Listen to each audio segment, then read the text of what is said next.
그 문제가 한번 봐보세요. 글로벌 중추국가? 아니죠. 글로벌 변방국가가 됐지. 아무도 거들떠보지 않는. 왜 아무도 거들떠보지 않습니까?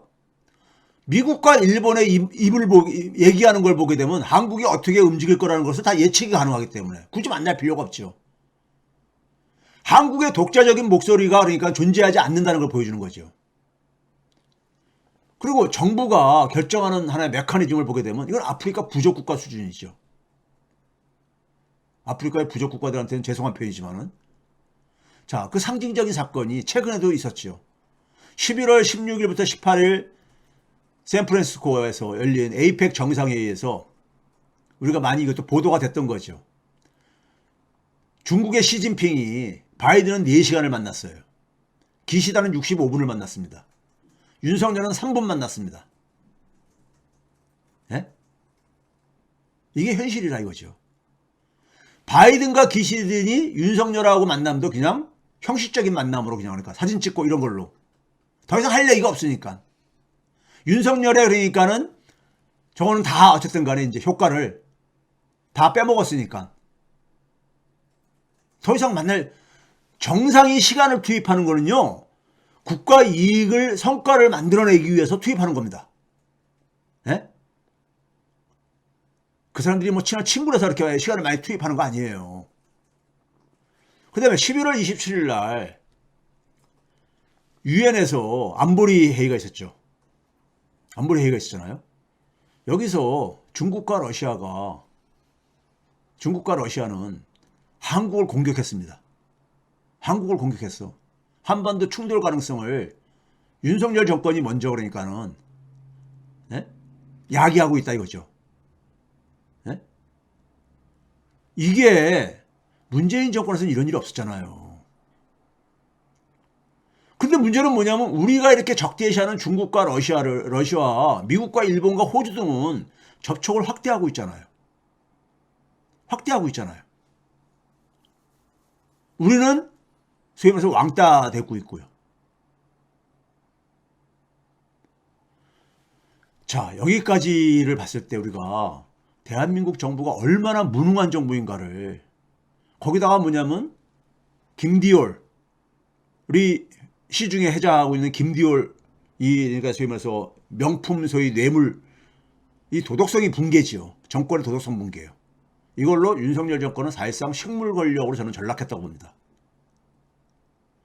이 상황에서 11일부터 14일 사이에 네덜란드를 국빈 방문해요. 네덜란드를 북유럽 국가라고 칭하기는 좀 가지만 어쨌든 북유럽 국가 쪽으로 포함시키는 사람들도 있고 그러지만요. 북유럽 국가들이 전 세계에서 투명성이 가장 높은 국가들입니다. 부패가 가장 낮은 지역이에요. 낮은 국가들이 모여있는 지역입니다. 네? 그러면 네덜란드가 왜 한국을 초청을 했느냐? 여러분 영국의 왕실이 왜 국빈으로 초청을 했느냐? 이게 국제사회는요. 한국 뜯어먹기 시합 중에 있습니다. 한국 뜯어먹기에 시합 중에 있어요. 뜯어먹기에. 나오는 결과를 봐보세요. 뒤에서 좀 말씀드릴게요. 한반도 군사충돌 가능성이 진짜 크게 증대했습니다. 근데 이런 상황 속에서 윤석열은 군 인사를 정권 보위용 군 인사를 하고 있죠. 신원식, 김명수 이거 부패한 똥별들이잖아요. 이들을 군 최고 지휘관에 중용하고 진짜 군인 박정훈 대령은 완전히 퇴출시켜버렸죠. 퇴출시켜버렸어요. 최근에 보게 되면은 이게 11월 29일째 하니까 엊그저께죠. 예? 군사 경찰 병과장 마지막 보직까지 해임을 해버렸죠. 해임을 해버렸습니다. 진짜 군인은 퇴출시켜버리고 똥별들은 부패한 똥별들은 그러니까는 군 최고 지휘관에 중용을 합니다. 예? 뭐하고 여러분들 이런 거 보면 뭐가 떠오릅니까? 임진왜란 전에 임진왜란 당시에 선조가 떠오르지 않습니까? 예? 그러면 이런 상황 속에서는요. 아무리 무기가 우월해도 안보에 치명적 결과를 초래합니다. 안보에 치명적 결과를 초래해요. 예? 우리가 북한보다 군사력이 그러니까 핵을 빼고서는 월등하게 재래식 전력은 우월하더라도 이런 군 인사를 가지고는요. 전쟁이 일어나게 되면은 어떻게 하겠습니까? 소위 말해서 우리나라 특권층은 다 주랭랑 칩니다. 주랭랑 쳐요. 예?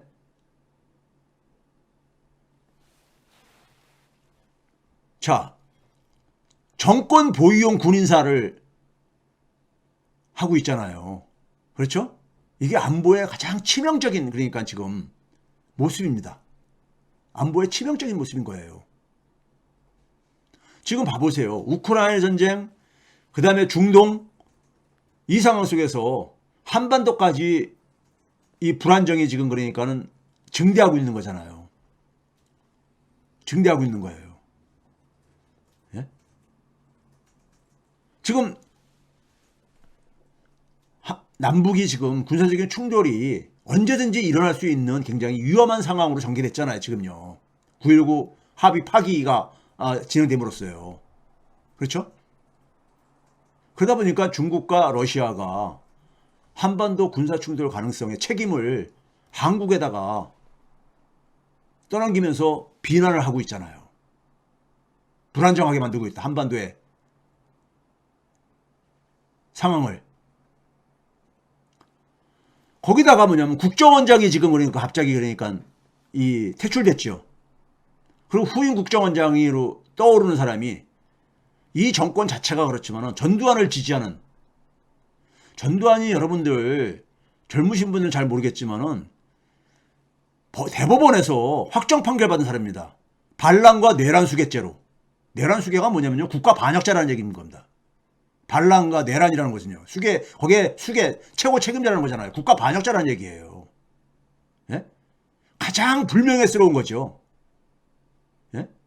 이 전두환을 지지하는 세력들, 예? 거기다가 이게 정치 개입의 상징적인 인물이잖아요. 댓글 공작 당시에 국정원 내 심리 전단장으로 했었던 사람이니까, 이 유성옥이라는 사람이, 이 사람이 후임 국정원장으로 좀 거론되고 있다는 거잖아요. 그런데 최근에 영화 서울의 봄이 흥행되고 있죠. 되게 이 사람들은 싫겠죠, 이게요. 이런 게 이렇게 알려지는 게. 예?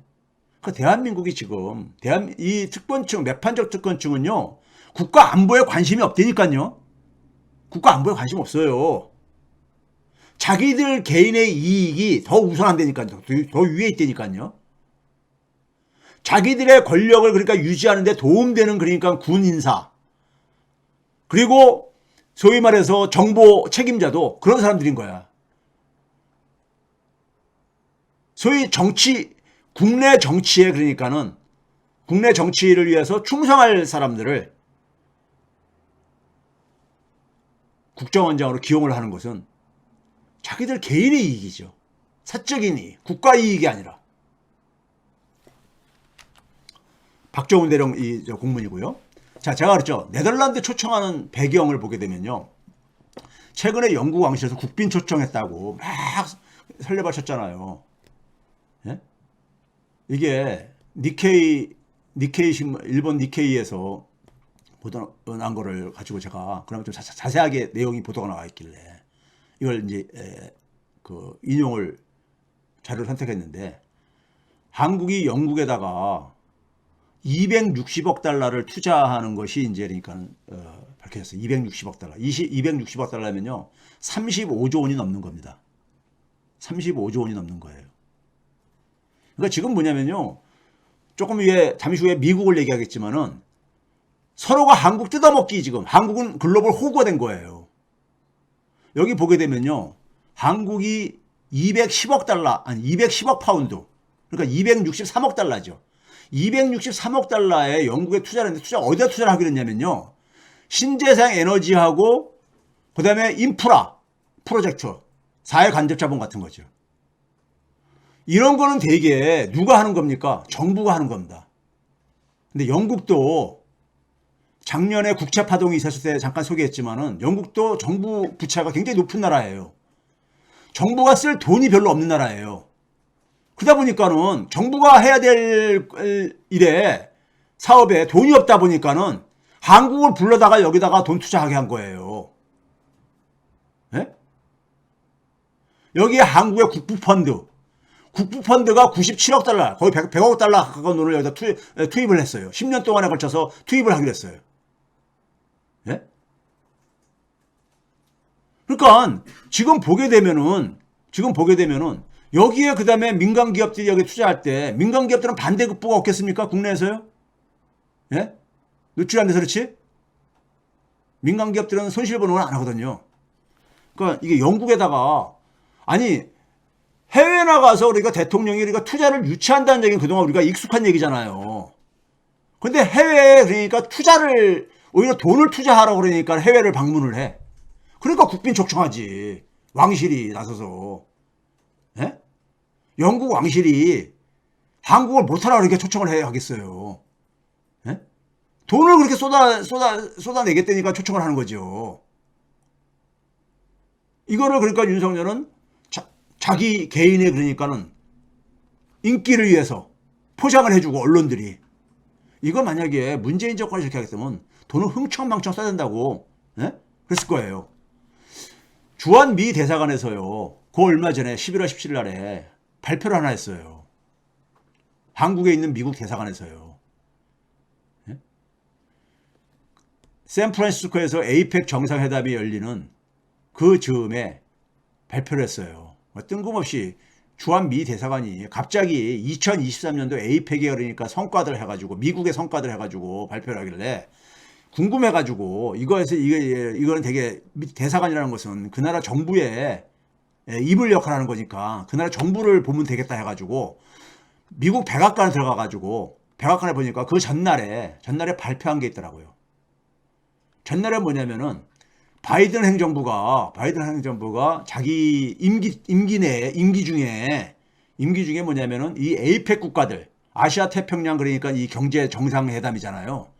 여기에 그러니까는 이 국가들로부터 2천억 달러의 투자를 그러니까 거의 약 2천억 달러의 투자를 그러니까는 유치했다 이거예요. 예? 민간 부분의 투자들을 유치했다 이거예요. 예? 바이든 행정부가 출범한 이래. 그러니까 이걸 홍보하기 위해서 이걸 백악관에서 그러니까는 이 홍보자를 낸 거예요. 팩트시트라 해가지고. 근데 뒤에 자세하게 소개하겠지만은 이 중에 555억 달러가 한국 기업이 낸 돈입니다. 예?